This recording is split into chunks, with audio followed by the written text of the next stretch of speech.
जय भीम। बघा बांधवांनो, हे जे बांधकाम आहे दीक्षाभूमीचं सुरू आहे, दीक्षाभूमीवर विकास कामांच्या नावाखाली जे काही बांधकाम सुरू आहे हे स्तूपाला किती लागून आहे, या स्तूपाला किती लागून हे बांधकाम झालेलं आहे।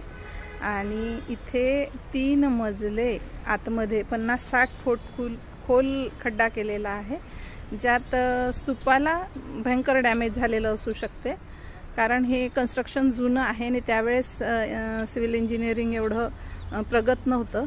तर याचा धोकाच स्तूपाला भविष्य काळात होऊ शकतो। तसेच हा जो श्रीलंकेवरून आणलेला अतिशय पूजनीय बौद्ध बांधवांना असा बोधिवृक्ष आहे, याच्याही अगदी जवळ बांधकाम करण्यात आलेलं आहे, त्यामुळे ज्या मुळ्या असतात त्या डॅमेज झालेल्या असू शकतात। दीक्षाभूमीच्या